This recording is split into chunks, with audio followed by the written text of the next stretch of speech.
In this video, we will continue covering chapter 8.4 of the book Spring Boot Quick Start.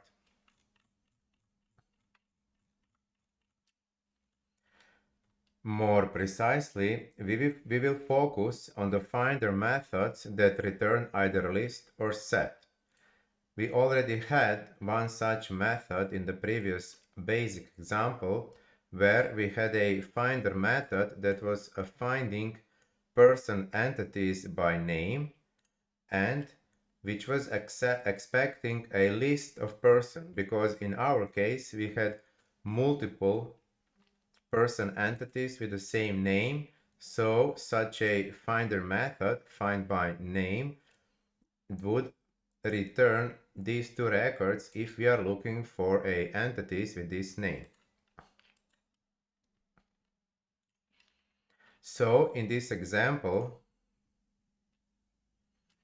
we will again have two finder methods which return multiple entities. The first one will return a list of person entities, and the second one will return a set of person entities, just to show how list and set can be then later used to access these entities. Both finder methods are using the same where clause, where entities are being fetched from the database based on their age. So all person entities with an age less than this value will be fetched. So this is how our application will look like. We will have a load person command liner that will be executed when the application starts, and which will load the entities into database so that we have something to work with. We will use H2Database and Hibernate, and we will configure those in our application properties file. And this is our person entity with following properties and a custom constructor to allows us to more easily create instances of those person entities in order to load them into database in this load persons Java class that was already mentioned before earlier.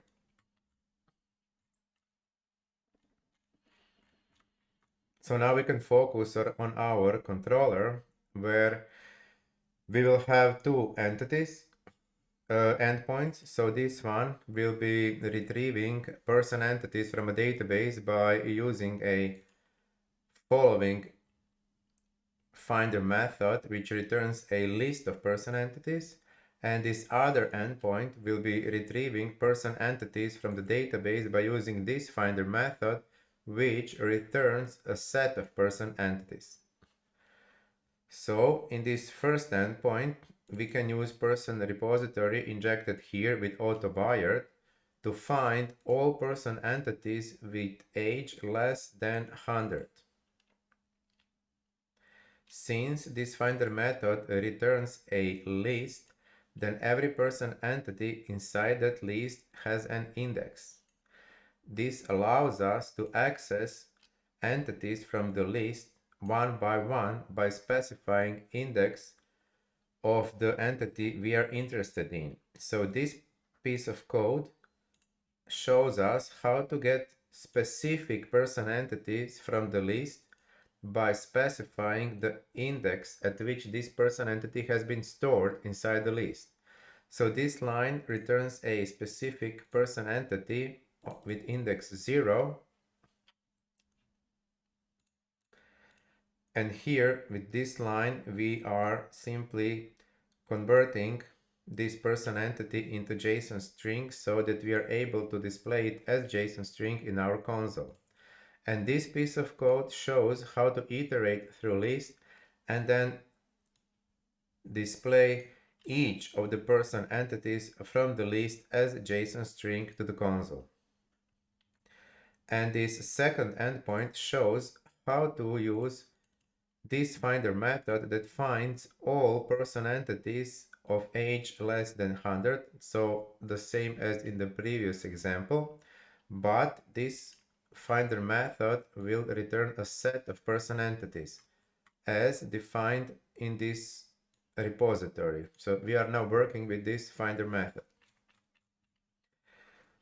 Now, when we have a set of objects, then we are not able to access a specific entity from that set like we were able when using a list. Instead, when working with a set, we can only iterate through the set just like we were able to iterate through the list. So with this code, we will iterate through the set of persons and then simply display each person entity as a JSON string and display to the console.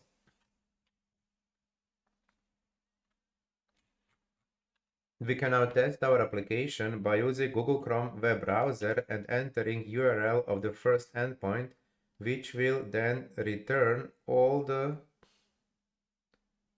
person entities that were retrieved from the database, and each entity will be represented as a JSON string.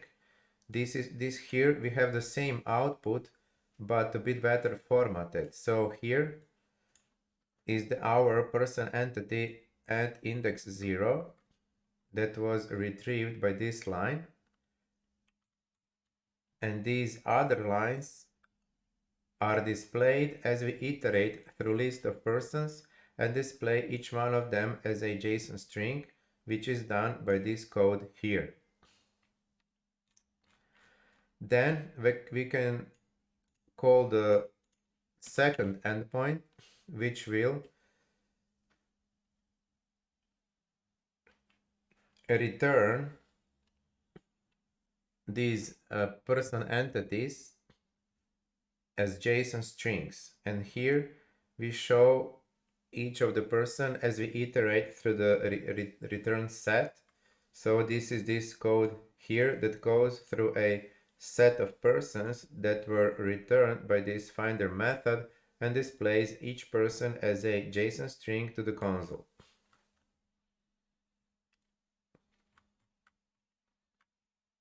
So this was an example of how to work with finder methods that return collection of entities. For instance, a list of person entities or a set of person entities, in order to be able either to directly access a specific person when using list, or if we want to iterate through all the person entities in a list or all the person entities in a set of persons.